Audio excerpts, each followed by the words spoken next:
Ustaad Bhagat Singh actually theatre లో చూడలేదు నేను. సో నెట్ఫ్లిక్స్ లో స్ట్రీమ్ అవుతుందని చూసే రోజు నేను ఏ ఎక్స్పెక్టేషన్స్ లేకుండా సినిమా చూసాను. నా ఎక్స్పీరియన్స్ అయితే వరస్ట్ అనిపించింది.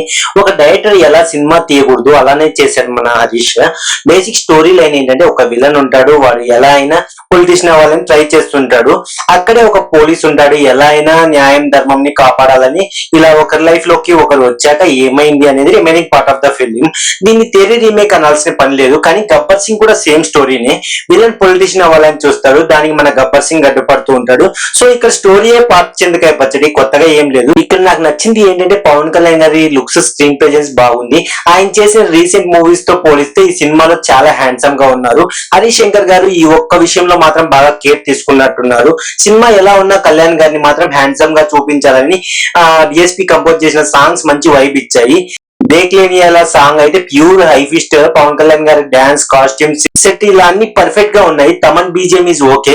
కొన్ని మాస్ మూవ్మెంట్స్ బానే ఉన్నాయి, అంటే అవి కొత్తగా ఏం లేవు. బట్ స్టిల్ పవన్ కళ్యాణ్ గారి ఫైట్స్ అండ్ ఎలివేషన్స్ బట్ ఎవరికి నచ్చదు చెప్పండి. కానీ ఇక్కడ డిఎస్పీ ఉండగా తమన్ ఎందుకు తీసుకున్నారో నవ్వు వచ్చింది.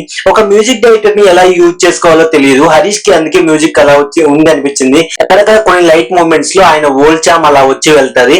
So completely routine, outdated and predictable story line. ఇలాంటి స్టోరీ మనం ఆల్రెడీ చాలా సార్లు చూసేసి ఉన్నాం.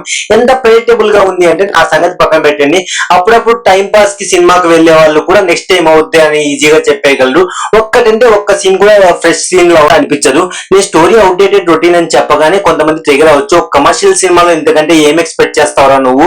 ప్రతి కమర్షియల్ సినిమాలో స్టోరీ అలానే ఉంటుంది, ప్రెజెంటేషన్ ఇంపార్టెంట్ అని కామెంట్స్ చేస్తారు. అలానే అనుకుందాం, కొద్దిసేపు ఆ స్టోరీ లైన్ గురించి పక్కన పెడితే మీరు చెప్పిన presentation, writing and screen play గురించే మాట్లాడుకుందాం. సినిమాలో ఒక proper setup and pay of ఉండదు. ఒక ఎలివేషన్ సీన్ కి బిల్డప్ ఉండదు. నార్మల్ గా కళ్యాణ్ గారి మూవీస్ ఎలా ఉన్నా ఇంటర్వెల్ కి మంచి హై ఇస్తాయి. బట్ ఈ సినిమాలో ఇంటర్వెల్ కూడా ఆ హై ఇవ్వలేకపోయింది. పవన్ కళ్యాణ్ గారికి డైహార్డ్ ఫ్యాన్ అని చెప్పుకునే హరీష్ శంకర్ నుండి ఇటువంటి హై ఇవన్ ఇంటర్వెల్ రావడం చాలా ఆశ్చర్యంగా ఉంది.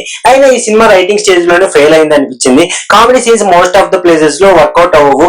అన్ని అవుట్డేటెడ్ జోక్స్, ఫోర్స్ కామెడీ, అసలు నవ్వు రాలేదు నిజంగా. లవ్ ట్రాక్స్ కూడా ఎంగేజింగ్ గా అనిపించవు. చాలా అంటే చాలా బోరింగ్ గా ఉంటాయి. అసలు రాశి ఖన్నాని ఎందుకు పెట్టారు ఏంటో, ఆమె స్క్రిప్ట్ వినకుండా ఈ సినిమా ఎందుకు యాక్సెప్ట్ చేసిందో ఇలానే ఉంటుంది. స్క్రిప్ట్ వినకుండా యాక్సెప్ట్ చేస్తే అండ్ సీరియల్ ట్రాక్ కూడా ఎంగేజింగ్ గా ఉండదు. ఎటువంటి ఎమోషన్ బిల్ ఉండదు. మిస్టర్ బచ్చన్ లా కాకుండా చాలా నీట్ అండ్ డీసెంట్ గా ప్రెజెంట్ చేశాడు హరీష్ మాత్రం. ఆనెస్ట్ గా మాట్లాడుకుంటే ఈ సినిమాకి ప్రాపర్ స్ట్రక్చరే లేదు. మన హీరో కాసేపు టెర్రరిస్ట్ అంటారు, ఇంకాసేపు కంట్రీ అంటాడు, ఆ తర్వాత క్రైమ్ అంటాడు, లాస్ట్ కి రిలీజియన్ అంటాడు. ఇలా ఎమోషన్ ఎవోక్ చేసే బోలెడ్ మూమెంట్స్ ఉన్నా సో కూడా పూర్ రైటింగ్ వల్ల ఒక్కటంటే ఒక్క ఎమోషన్ కూడా ప్రాపర్ గా కనెక్ట్ అవ్వదు. ఓవరాల్ గా చెప్పాలంటే Ustaad Bhagat Singh is a below average film నిజంగా. That's it guys. మన ఛానల్ ని సబ్స్క్రైబ్ చేసుకొని బెల్ నోటిఫికేషన్ ఆన్ లో పెట్టుకోండి. మన ఛానల్ లో ఎవ్రీ వీకెండ్ రిలీజ్ అయ్యే అన్ని మూవీ రివ్యూస్ అప్లోడ్ చేస్తాను. సబ్స్క్రైబ్ చేయడం మాత్రం మర్చిపోకండి. That's it guys.